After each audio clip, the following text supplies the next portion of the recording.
Iran और Israel के बीच जो युद्ध की आग भड़क रही है, इस युद्ध की आग में अब इजरायल का साथ छोड़ रहा है उसका सबसे मजबूत दोस्त। ये सवाल इसलिए खड़ा हो रहा है और संकेत यही मिल पा रहे हैं कि क्या जो मध्य पूर्व में अमेरिका इजरायल का सबसे मजबूत दोस्त है, अब वो इजरायल का साथ छोड़ रहा है। अगर इस सवाल का जवाब आप जानना चाहते हैं तो आपको ये वीडियो अंत तक देखना होगा, और अगर आपने News18 इंडिया का डिजिटल प्लेटफॉर्म का यूट्यूब चैनल सब्सक्राइब नहीं किया है तो उसे जल्द से सब्सक्राइब करें। देखिए, ईरान और इजरायल के बीच किस तरीके से युद्ध हो रहा है, मिसाइल अटैक्स हो रहे हैं, दोनों देश एक दूसरे पर वार पलटवार कर रहे हैं। लेकिन जब भी इस तरीके के युद्ध होते हैं, कोई भी साफ तौर पर युद्ध की जिम्मेदारी नहीं लेता या अटैक की जिम्मेदारी नहीं लेता है। लेकिन हालिया में एक रिपोर्ट सामने आई है जिसमें पेंटागन से ये दावा किया जा रहा है कि अमेरिका की तरफ से ये दावा किया गया है, एक रिपोर्ट लीक की गई है जो हालिया में ईरान के ऊपर अटैक किए गए हैं, उसका जिम्मेदार सीधे तौर पर इजरायल को बताया गया है। अब इसके बाद से ये सवाल खड़े हो रहे हैं, क्या इजरायल का मध्य पूर्व में जो सबसे मजबूत एलाय है, जो सबसे मजबूत उसकी कड़ी है, जिसके साथ उसके राजनीतिक और कूटनीतिक संबंध सबसे ज़्यादा मजबूत है, क्या वो इजरायल को धोखा दे रहा है?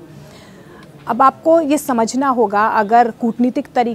तरीके से या राजनयिक स्थिरता बढ़ाने के लिए दोनों देशों के बीच अगर आपको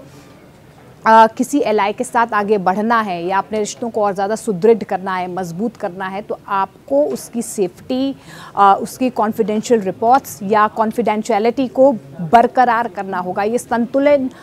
जो संतुलन है या जो बैलेंस है वो आपको बनाना होगा। लेकिन क्या यहाँ पर अमेरिका इजरायल के साथ ये कूटनीतिक रिलेशन बनाने में या कूटनीतिक साझेदारी जो है उनकी, या राजनीतिक स्थिरता जो इजरायल और ईरान के बीच में उसे लानी चाहिए, उसमें विफल हो रहा है? क्योंकि जिस तरीके के ये संकेत मिल रहे हैं कि पेंटागन से ये रिपोर्ट जो है वो लीक हुई है, क्योंकि हाल ही में आपको याद होगा कि किस तरीके से ईरानी दूतावास पर अटैक किया गया, फिर वो दमिश्क जो शहर जहाँ पर ईरानी दूतावास था वहाँ पर अटैक किया गया, और उसके अलावा आपने देखा है कि ईरान के कई सैन्य ठिकाने जो हैं, जो उनके आर्मी बेसिस हैं, उनके जो ऑयल टैंक्स हैं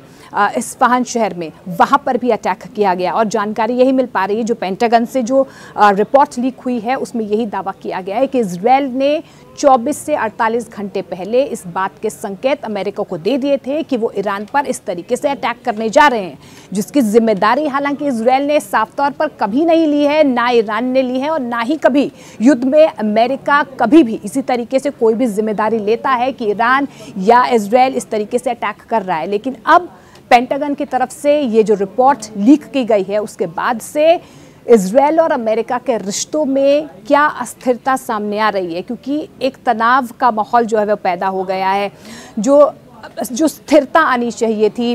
दोनों के बीच में, वो कहीं ना कहीं अब चिंता का विषय बन गई है। क्या एक दबाव बनाने की कोशिश की जा रही है? और अगर तनाव बनाने की और दबाव बनाने की जो कोशिश की जा रही है इस बीच, उसके संकेत आगे आने वाले दिनों में क्या हो सकते हैं? और मध्य पूर्व में जिस तरीके से इजरायल इससे पहले भी अगर अटैक करता था तो इजरायल की तरफ से कभी भी कोई बड़ी जिम्मेदारी नहीं ली जाती थी। और अगर आपका सबसे मजबूत एलाय यानी कि इजरायल का सबसे मजबूत एलाय अमेरिका ही आपकी रिपोर्ट को लीक करता है, क्योंकि यही दावे किए जा रहे हैं, तो ऐसे में आप दोनों के रिश्तों को लेकर या साझेदारी को लेकर कई अलग अलग संकेत अब सामने आ रहे हैं। लेकिन अमेरिका का इस तरीके से ये दावा करना, इजरायल के जो अटैक्स उन्होंने ईरान पर किए हैं वो क्या संकेत देते हैं? क्योंकि आगे आने वाले दिनों में अब इजरायल की जो कार्रवाई हुई है, ईरान भी एक बड़ी कार्रवाई करने के संकेत दे चुका है। तो क्या आगे आने वाले दिनों में युद्ध और ज़्यादा भड़केगा?